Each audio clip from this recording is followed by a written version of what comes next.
Fighters, South Africans, if you want to change your life, if you want to end the suffering, it starts with one thing: registering to vote. Here's how you do it.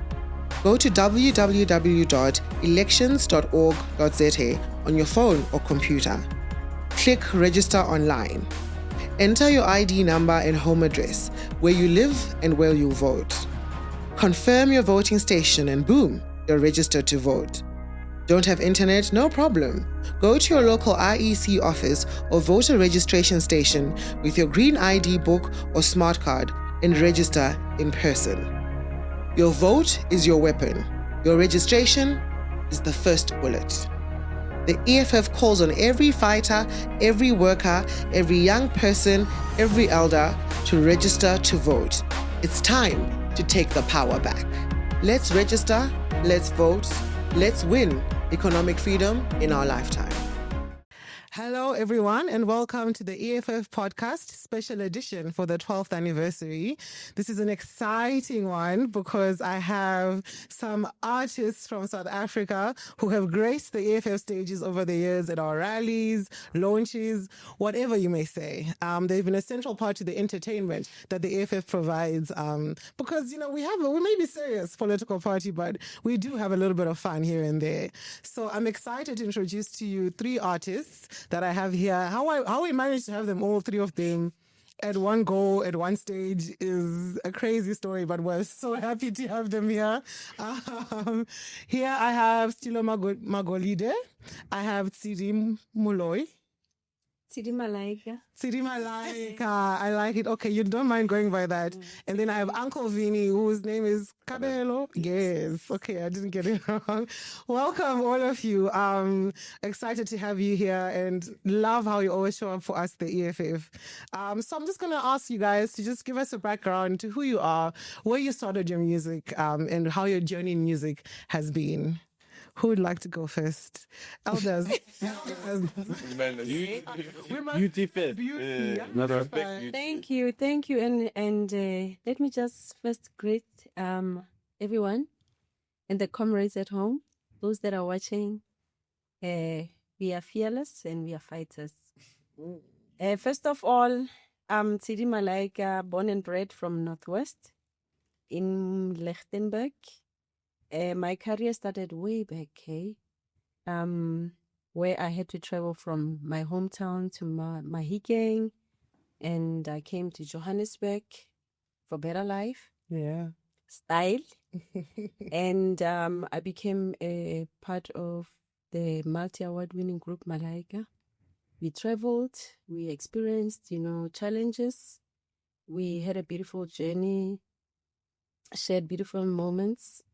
And until I decided at some point I just wanted to be by myself as a solo act.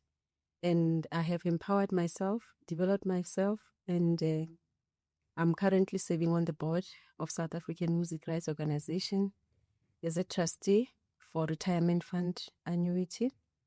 And I started music business funded by the same organization. I'm a qualified paralegal practitioner. This is a very long CV, going beyond music. I love this. And I've got a degree in education. So some of the courses that I did, I managed to save my royalties and, part of my money from the bookings to actually fund myself. I've never been funded or had a bursary.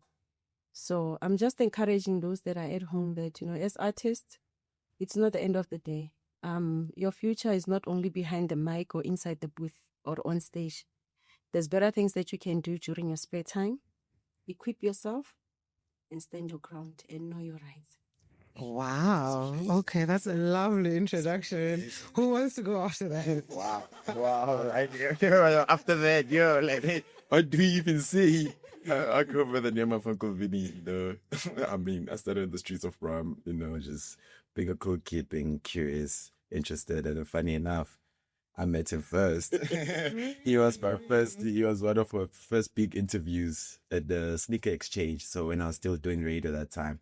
And then he just called me and then I said, "What are you doing here?" And then I was shocked, of course, because he was still a Makolide at the time, even till this day, what I'm saying? I'll say anything. But at that time, he was one of the people that also helped me through the journey there when I was there. But I was just a curious kid with my school uniform outside, chilling outside the Boys and Park store. You started quite early. How old are you? I was 15, 16, so I was already outside the house, finessing, trying my best, trying to get it to make it happen, you know. It was a very beautiful journey. I mean, until I was 19, that's when I think I had my big break. That's when like I became Uncle Vinnie, and then that's when the videos and the TikTok and everything. And so far, I won't really lie, it's been so good. Traveled the world. I mean, that for me also it meant a lot because I never thought that like I would ever leave South Africa or anything, and then started learning new different cultures, going to African countries, trying new different food, and also as a person also like mindfully wise, like just like making me grow, like knowing that okay, there's actually not only South Africans that are here, there's like people outside the world, and life is like actually moving on in different paces, like, you know. So I think so far so good. I mean, and without any drama or anything, I think my career has been like until now, to this day, I mean, still all the opportunities I've been given, I think I've taken them, but like still more that's coming. But like I feel like genuinely, I think yeah, so far so good, man. For a 23-year-old, I mean, You are a 23. Wow. yeah, for 23. Wow, you just yeah, for short space of time. yeah, for a 23-year-old, like the other day when my mom was talking to me about it, she's like, you so hard on yourself. It's like at 19 you were already outside the house. You were self-functioning. I've never ever paid your rent or anything. You never came home to cry about that, you know, man.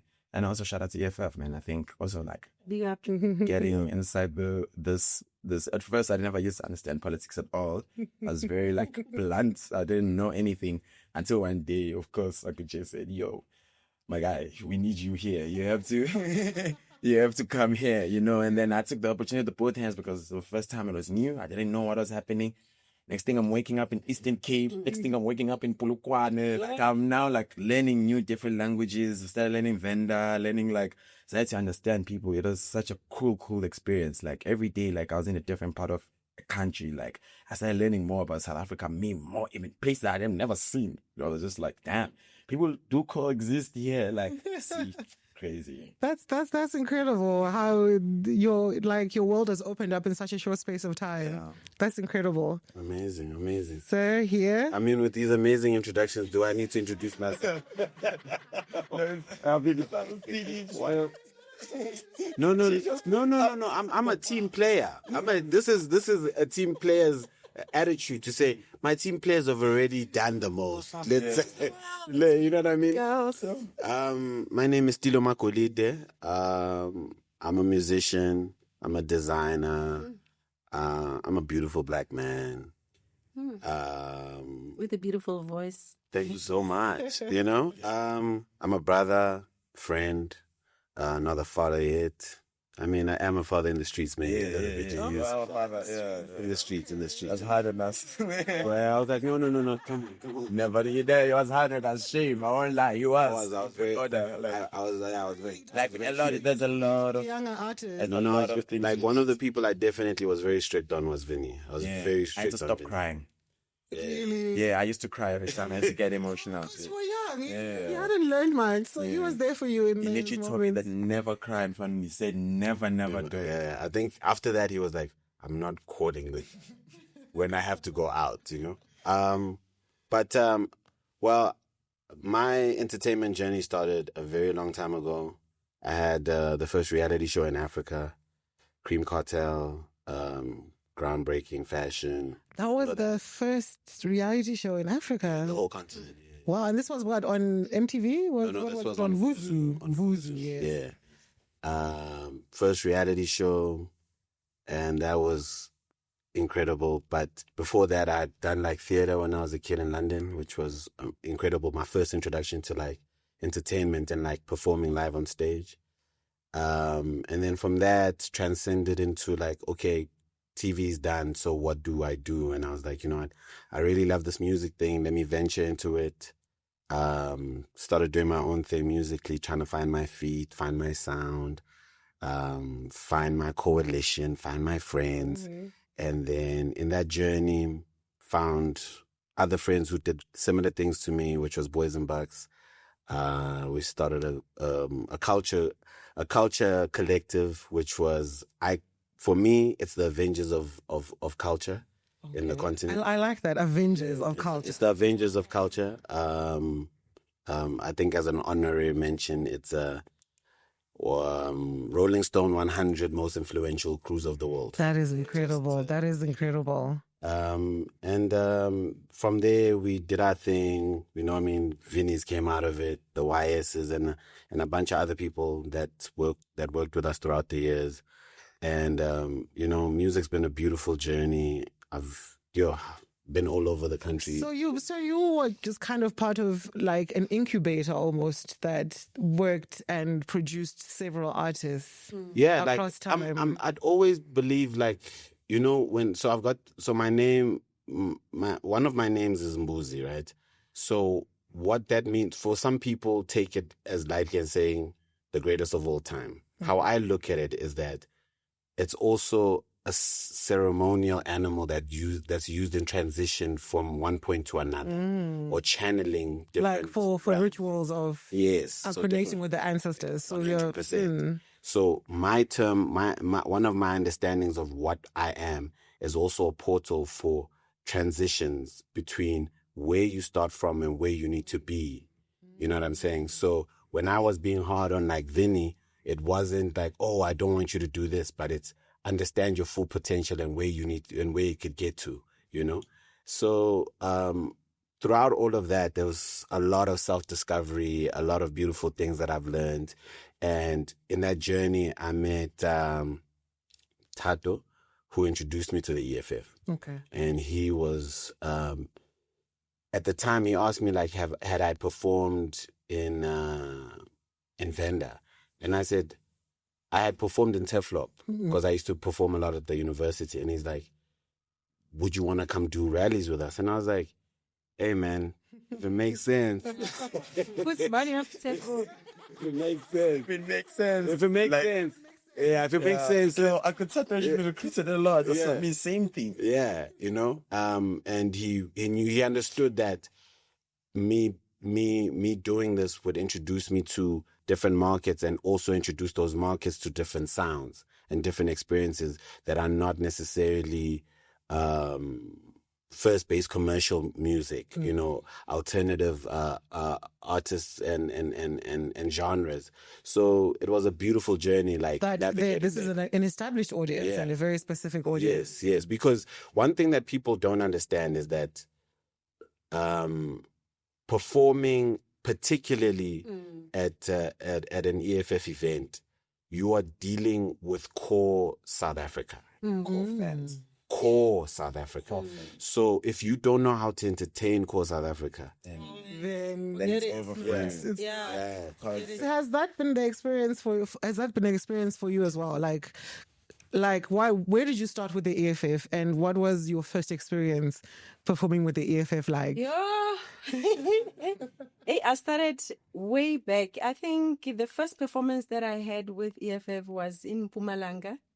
When we were celebrating I love 8-year anniversary, and in Komati Port. Yes, yeah, that's when I realized, sorry, I'm in a different world here compared to what I'm used to, when I'm performing with the band.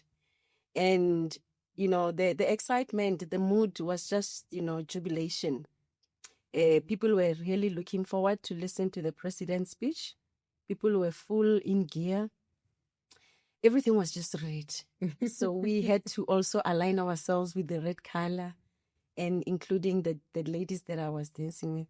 So it was quite an honor to even be in their midst, sitting by the VIP and being able to, interact and getting to know them personally, most of them that were in the leadership, and seeing how united people were. That's what actually, made me to be a young, a Black and African, and proudly so. I felt like since we are in a very democratic country, this is what we really fought for. And But even though the membership that I started with EFF started way back, so me being exposed as a performer was a different channel altogether. So for me, it was just an elevation. Now we are on the 12th year anniversary. Imagine God. that. God. Imagine So- that. Yeah. Why? I mean, really. Well done. Yeah. Well done. Yeah. Well done.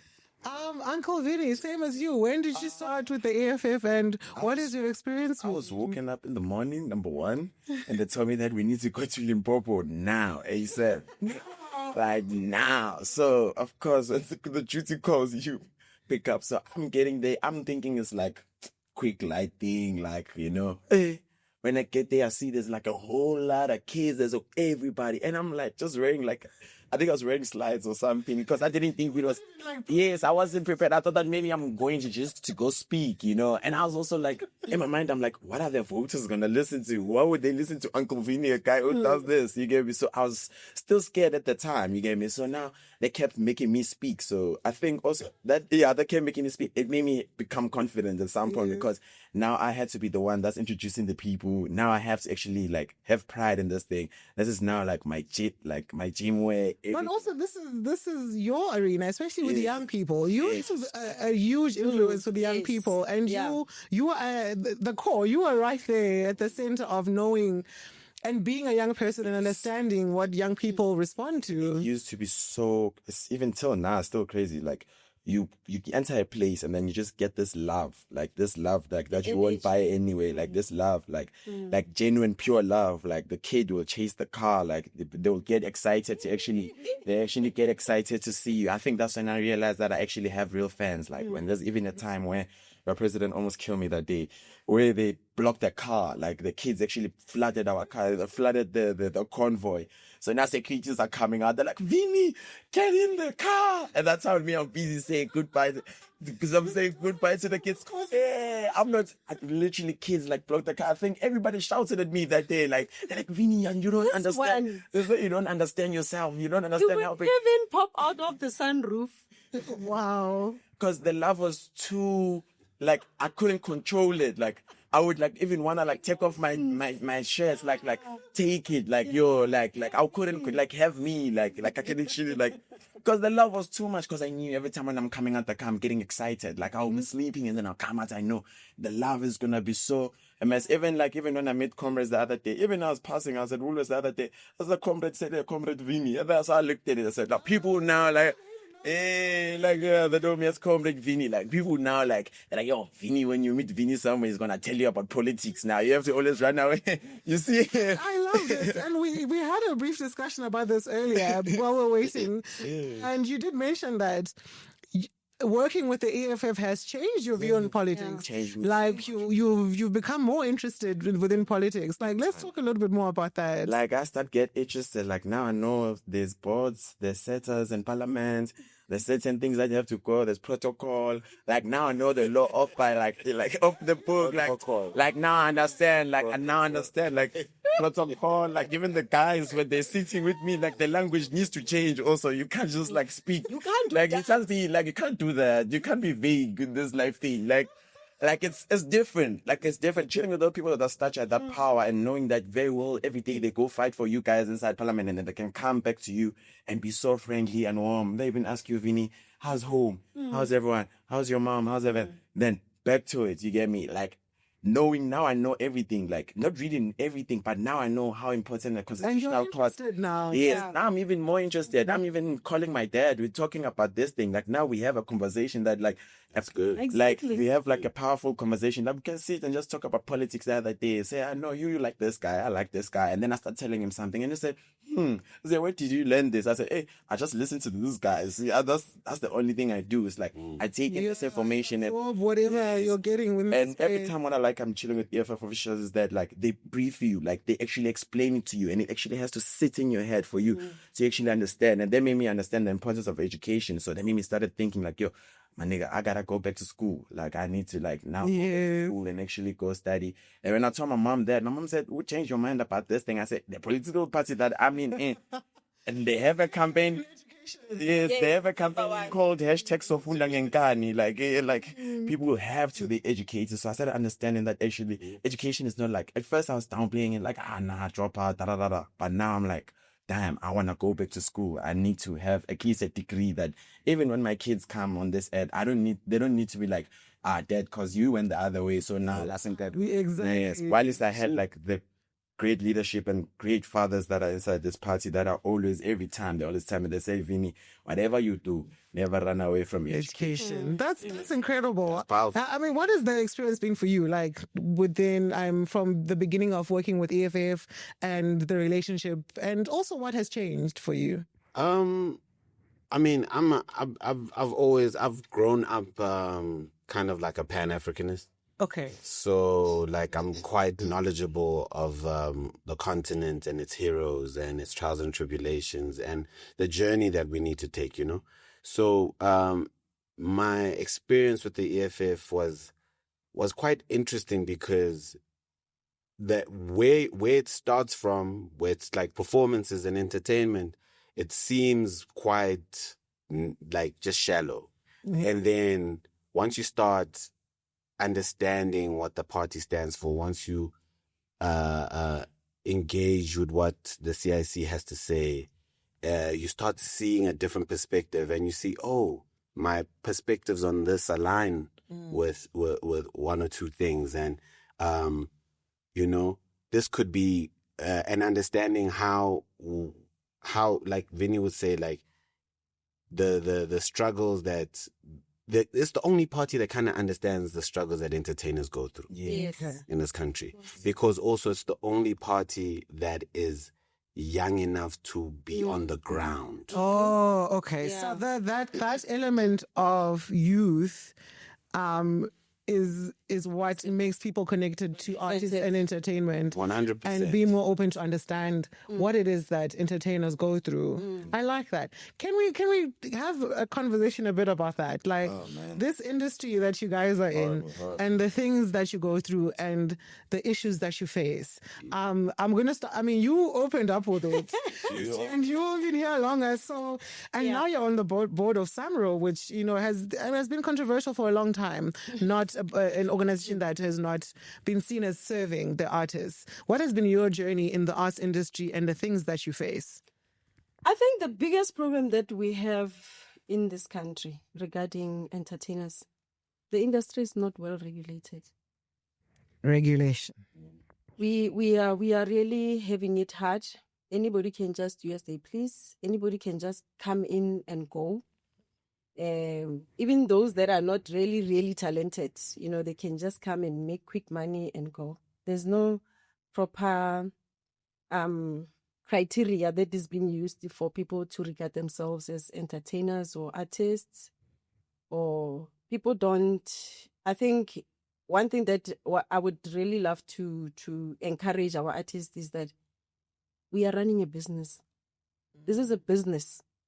There's a lot of opportunities in this music industry, and the minute we start keeping quiet without doing anything, we are not going to fix the problem. There's better opportunities in publishing.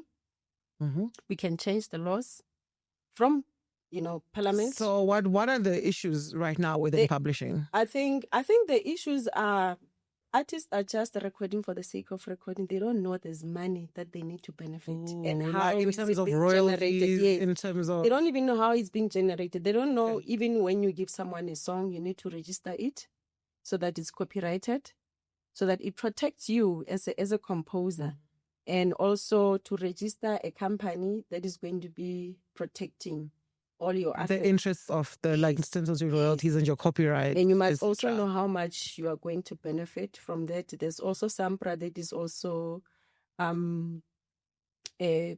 paying royalties for session musicians and backing vocalists. If you come and sing in my song, even if you can say one line, you are credited. You'll be earning a certain percentage.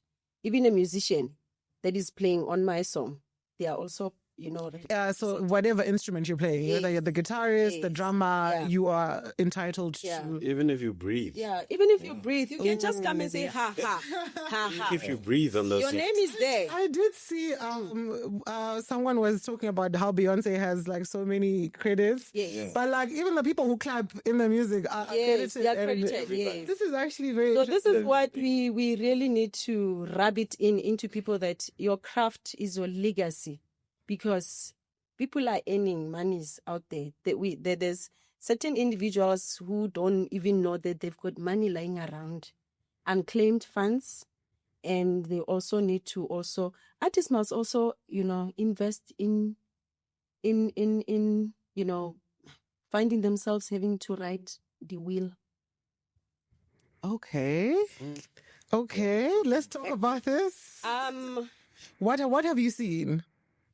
I don't want to disclose much, but I think we've got a problem of every time when an artist passes on, they come here to the Red Party, to the EFF. They seek help, and they are expecting to be assisted.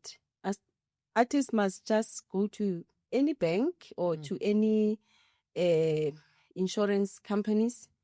They can offer, drafting a will for you for free. There's other, lawyers who are always advertising for people to do wills, because this thing of, when people pass on and then there's war, there's mubango after that. It's a bit of a challenge. And we must learn to save for the future. I know as much as it's a bit difficult, let's learn to save for rainy days. We can dress up and buy any expensive stuff that we want and do whatever.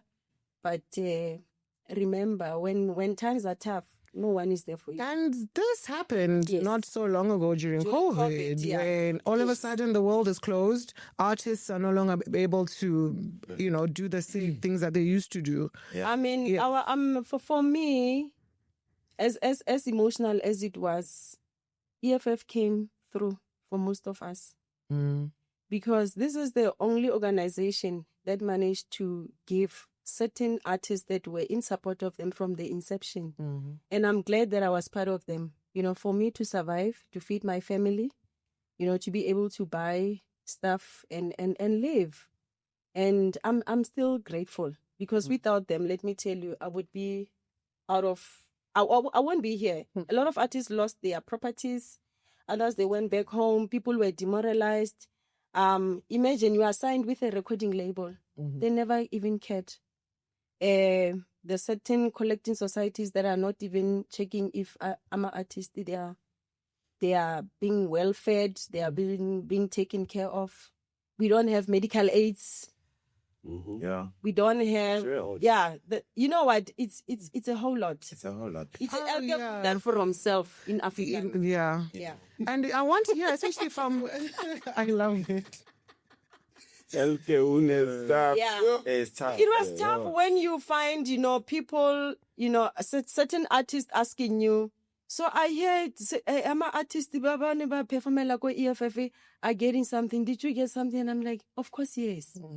Because when this party started, people were ridiculing it. 100%. We were even judged. People were saying all nasty things.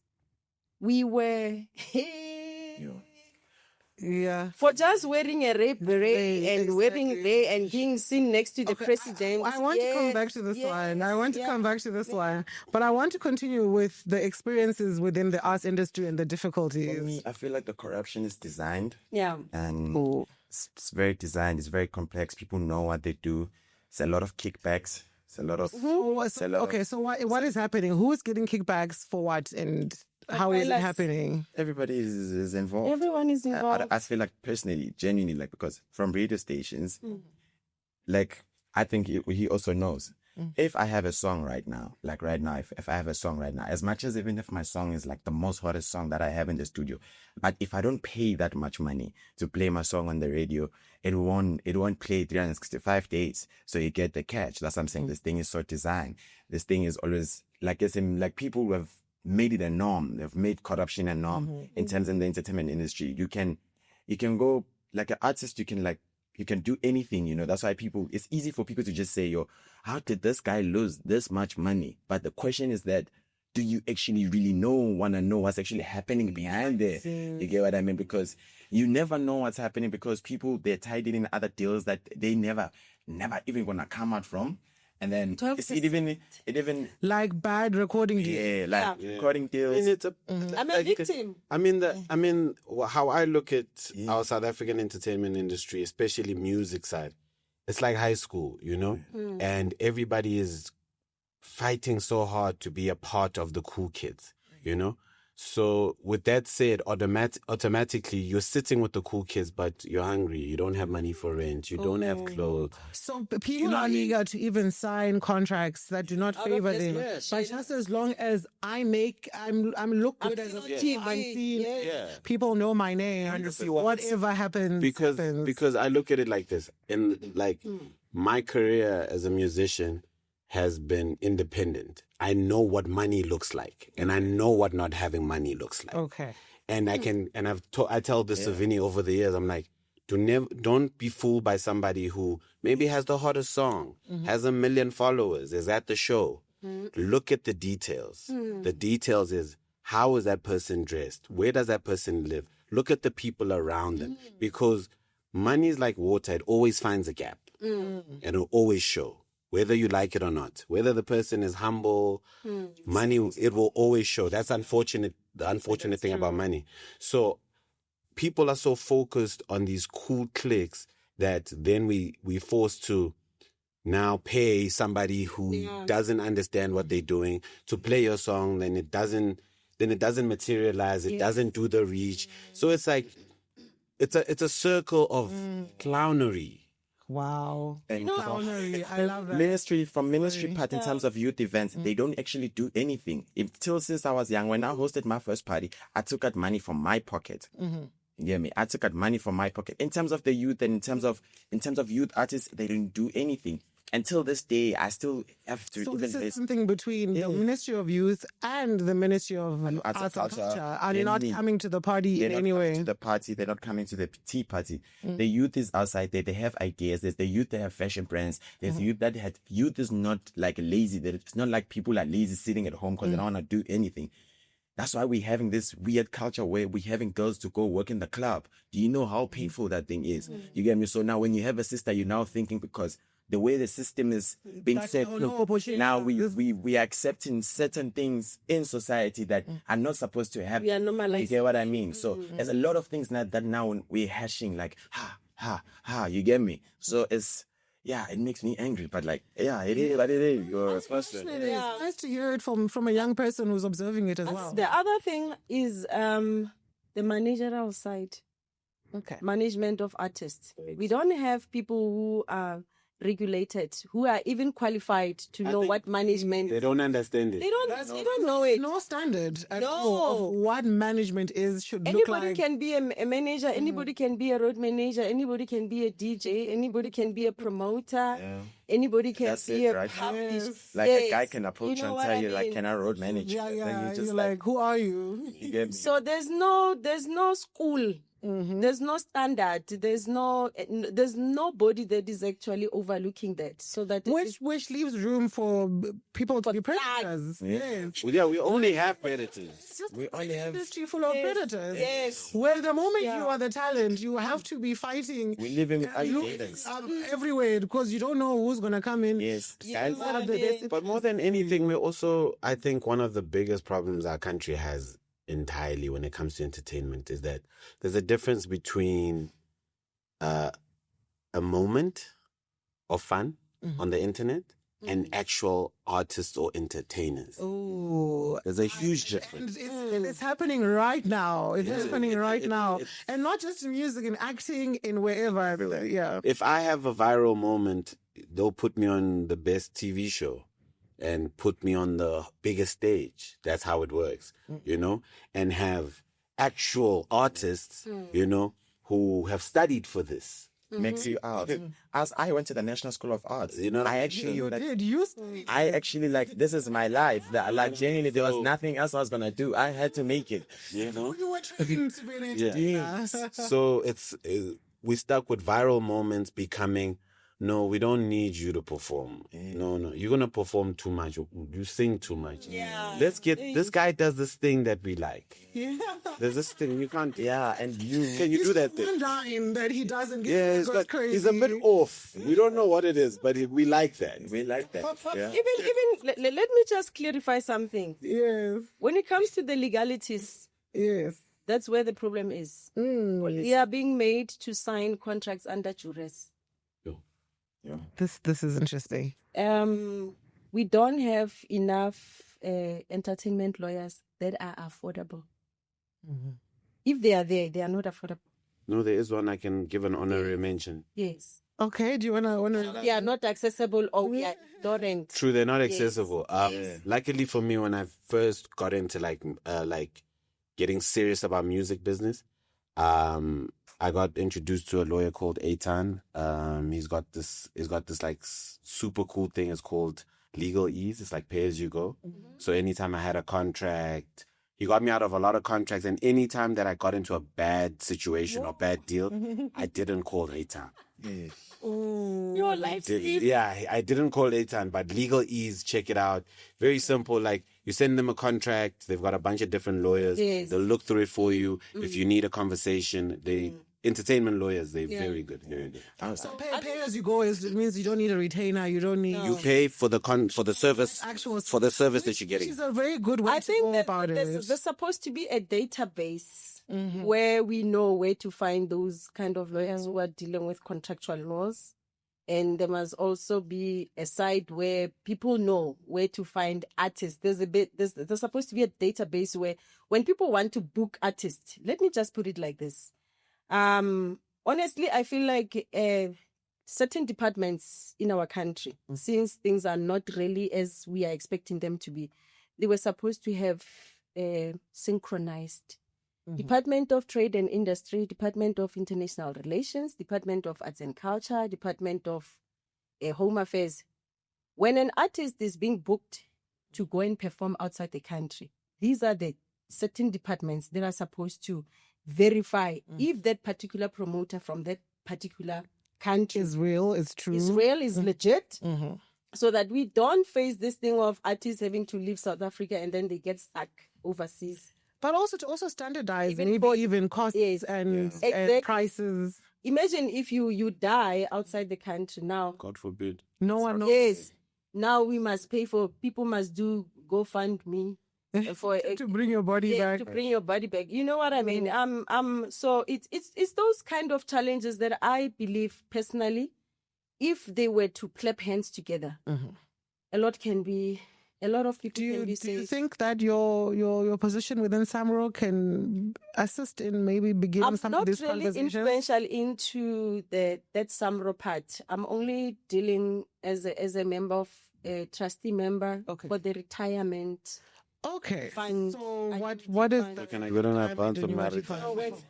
We are administrating funds, especially when artists are deceased. And also for those I don't want to die to get that money. Can I get it now? Can I get get my money down? They gotta have a hedge fund for the artists, bro. Come on, guys. You want it now. I want it now. Because sometimes the half of the time you're never gonna see it. You see what I think? They keep telling you about it. Here's a good plan.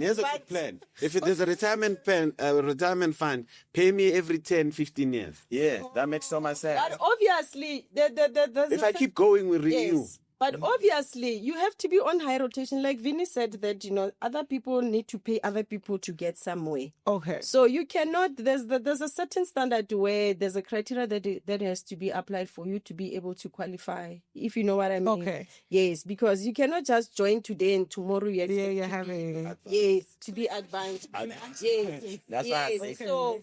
For those that are members of Samro or Sampra, I'm not their spokesperson, by the way. But I'm just trying to educate the communities out there that learn to write your beneficiaries, because so that it makes things easier for us when they put on a claim, we know who to put money. Okay. I think that's Yes. worthy cause Yes. for artists to look much further, because you kind of work jobs that don't allow you to be able to do that. And I think, we have Mr. Trumpies, Eugene Muteshwa. I'm with them. Yes. At the same In Parliament, and he pushes a lot of these issues within Parliament, especially some of the acts that they're trying to sign into law. many. And yes, there is. So there's a lot of work to be done. And it's good, at least like you said, the EFF is standing within this gap and trying to do something for the artists, and also just to create, like you say, these standards. I want to go back now to, you guys are artists, and then you start working with the EFF. Sure. As much as there have been some good things, I am sure, like, within the public or within certain spaces, I don't even family, like, how have people received you as now? Because people didn't imagine it's like the face of the EFF. It's a shock. Yes, It's a like, shock what the first happened? time. I think when I broke it down that I'm working with the EFF, people looked at me like, what? Then I said, yeah, I'm actually enjoying myself, and like the people are great there, and like We are cruising. and I'm like, yo, the people are great there. But I think perception in terms of work-wise, it kind of became a little bit tricky in some other places, especially at the place that I worked in, because that time I was doing TV. So now I'm doing elections. So now Your it's tricky. view is biased. My view is biased, and every day I'm posting EFF, and like I'm actually not feeling ashamed about it. I kind of made a threat that was very unnecessary. I literally told them, I said, yo, if you have a problem, they're gonna protest, and best believe it, they will protest. And that noise at work, it literally went down. You get me? So I had to actually quit the work, because the guys now, I made it a little bit hostility, but like.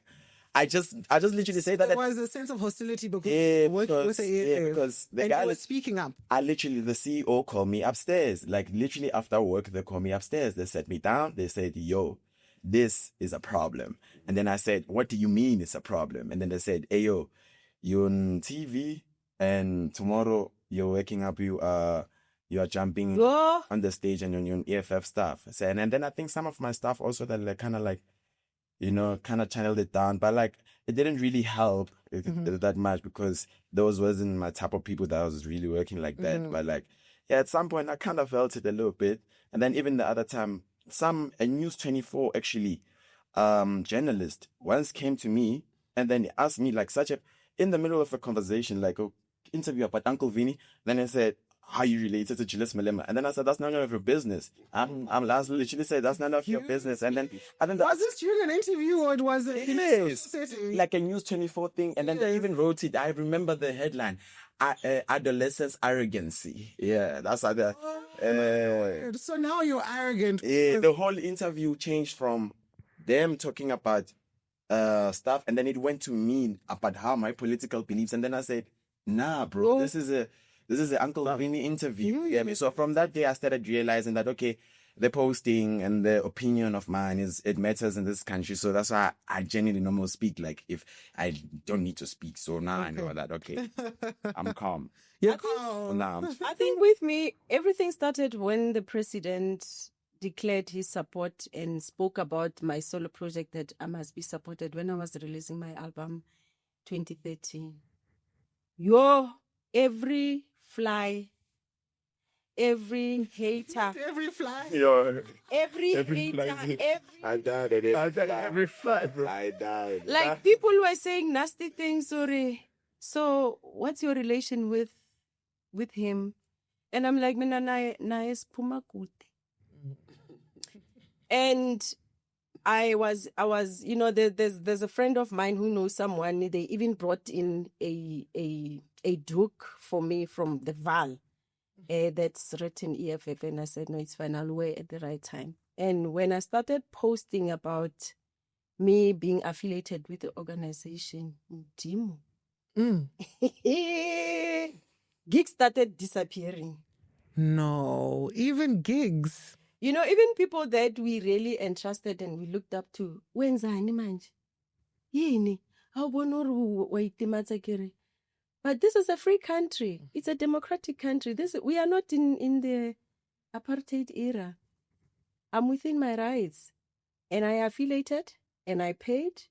And they fought some of the battles for me that I couldn't even fight. And I started going all out. Yeah. I even had to buy myself even overall to show. Oh, nice. Listen, now I am rubbing it in. I belong here.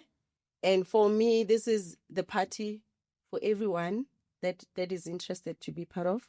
This is a party that is anti-Black. It covers the entire races. It's a party that is we are not capitalists. Mm-hmm. Instead, they are even looking at the interest of the marginalized, the poor, and the vulnerable. Mm-hmm. And every time when an artist passes on, who's there for them? The EFF. When people are going through stuff, who is there for them? Mm-hmm. And people are expecting for EFF to always stand up when there's a crisis. But when they start talking, because we are schooled. Look at how we speak English. I'm just saying. I can hear this. We are well educated to a point where we are able to see ahead, like the president always says that we've got an aerial view. So we are the eyes of the party within the structure that we are working in. Yes, the artist structure there. And then now that people started seeing there's a movement, that's when they said, "Okay, please, so they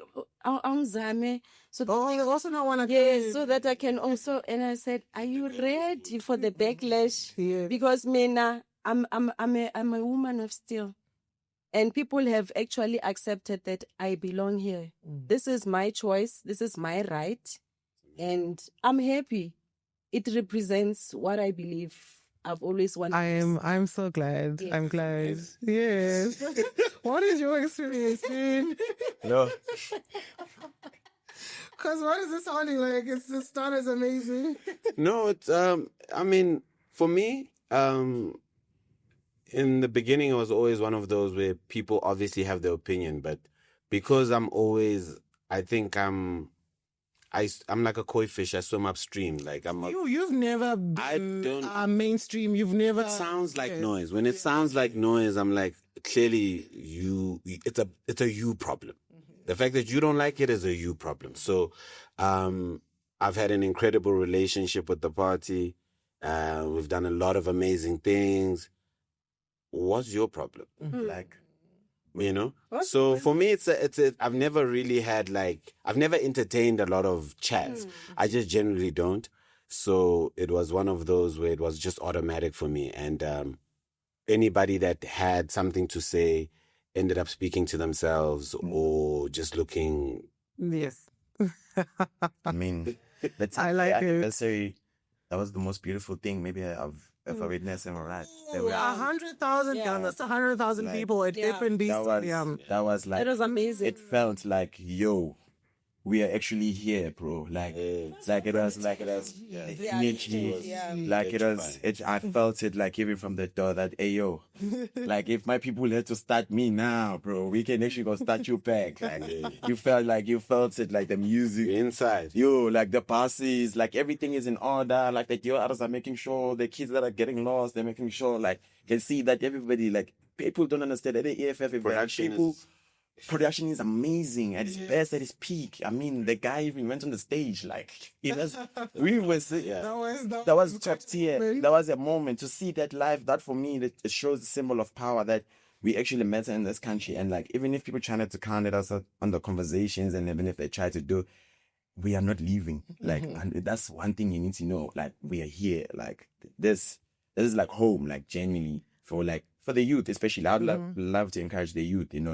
Especially those who were open-minded and the one really thinks to go the right way. I think we have a responsible, even youth members Wasihle Lonzi, the guy is very beautiful. You can see that the party just keeps at the end of the day, this is bigger than what we thinking it's gonna be. As I'm saying. I like that, and I like that you're mentioning production value of EFF events because this is. I mean, I enjoy them myself, and it's always first of all, there's a lot of people that come, and people are so committed to those events. They are there from the beginning until the end. They enjoy their speeches as much as they enjoy the entertainment. And people work hard. Yes, and we work hard behind the scenes to make these things happen. Work hard at this building. So tell me, like, what has your experience been like? Just moving, traveling, and performing with the EFF. Yeah. They work hard. Woo. One thing I know about the EFF people, they work hard. Everything efficient on time. Organized. You can't. I'm not sure about on time. Man, on time. They try sometimes. I can capacity. Maybe once. As a performing artist, the on time is always a problem. Because it's the shuffling, the shuffling. Yeah. Let's shuffle. We know you're going to do this and this one's going to... No. No, the Let's time. keep the production value top tier. Top tier production. On time. I've never had any, like... And then you can't get a hold of the person that's supposed to make sure you're on time. On time is that one now. No, but I think what really happens... I'll take away on time. I think that happens if they... on time for artists. Yeah, I think there's some people on time. Artists are never on time. Generally, artists are never on time. Number one. Yeah. Let's just be realistic. We are trouble also us, bro.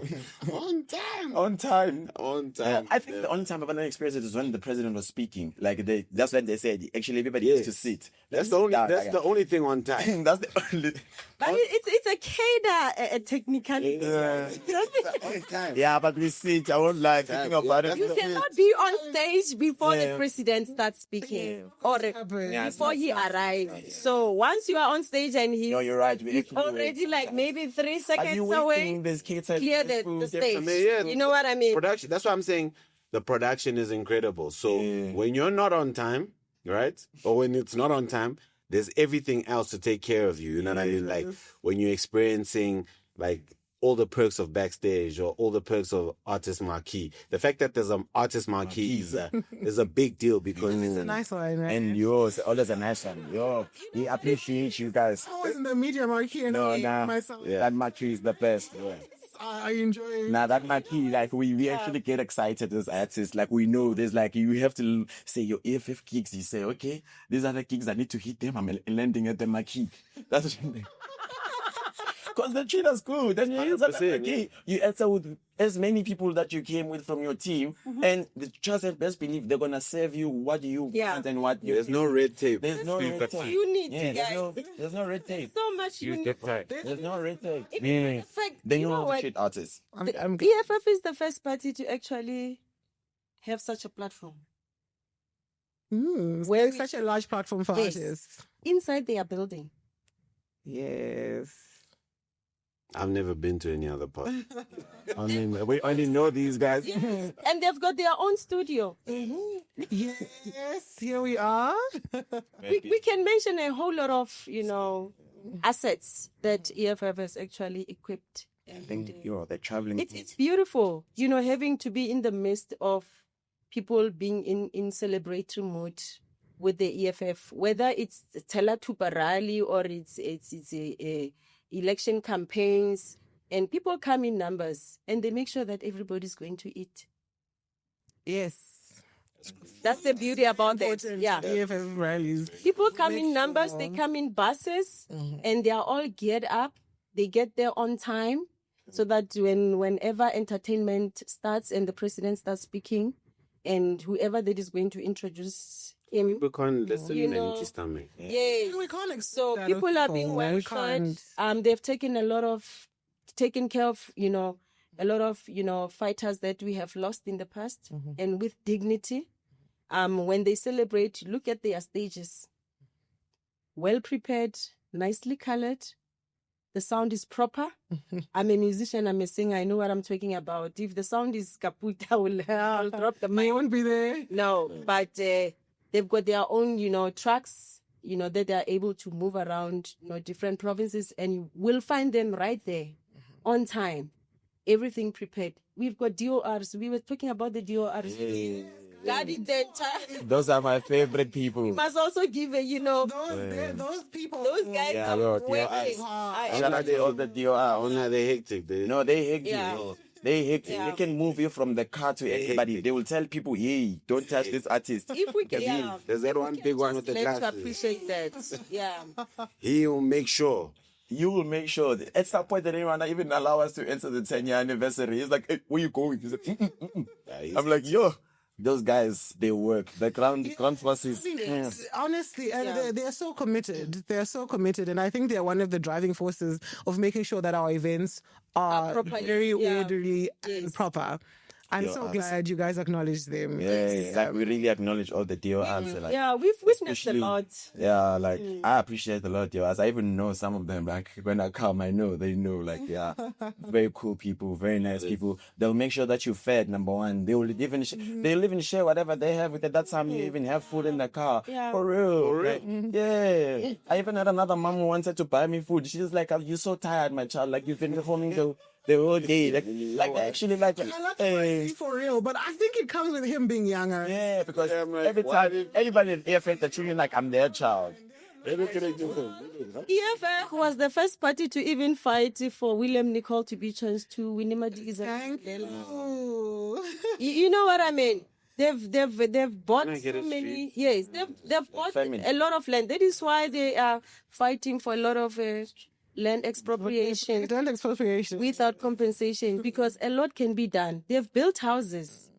They have fed families. They've done quite a lot. It's just that, as I'm going to say, as South Africans or people who are living in South Africa, if we can just learn to give EFF an ear constructively, you'll begin to see how powerful we can be if we are in government. If we are able to give people water and do all the basic needs that are needed in our communities. I mean, in my hometown from Lichtenberg, my area doesn't even have water. For the past 3 years, we buy to fill up. Drinking water, bathing, every kind of water. We don't even know where that water is coming from. We fill up the JoJo tanks. Wow. No one is being held accountable. And we've got EFF that is able to shake the room. They shake the parliament. And people are sleeping there. They're sleeping. I'm sorry. Yes. The people are sleeping here. People are sleeping there. So we need movement. And being a member of EFF has actually taught me quite a lot.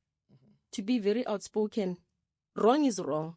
Call it out. I know, with the current government, they are just like our parents. When you are being direct with them, when you are being direct with them and telling them the truth, they don't want to hear it. It's like, hey, you know what I mean? So it will be nice life is things are evolving. We need new leaders with fresh minds, fresh ideas, and people who are very active, who are going to execute people all the who actually gonna think about cleaning your sewage, bro. Like a simple thing like that, bro. Things. And I think just basic needs. Like just basic, bro. Yeah. Like they think for a bathroom for you, like basic things.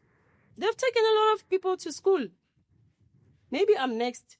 All of us. No, I'm next. I'm definitely. No, you said he's going back to school. I'm going to school, bro. You should call I have Uncle to. Jay and. Nah, I have to. He's been. He said I'm not serious, so I need to go to school.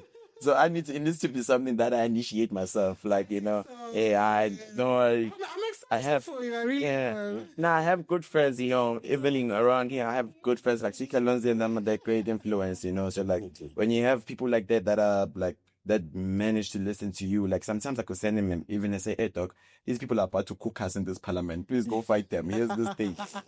Yes. And he actually does it, bro. Like, and then one day I told my friends, I say, hey, bruh, if we report, you know that it goes straight to parliament, straight. Like, I said, I didn't know that, like, I appreciate it because my friends now take me as this, like, serious person, like, as this person that, like, that always has the answers to everything. That's why it's like, just watch EFF, like, just read the memorandum. Like, it's no rocket science. Just listen to the guys. They're not speaking anything like. I think it's beautiful because EFF is keeping everybody on their toes.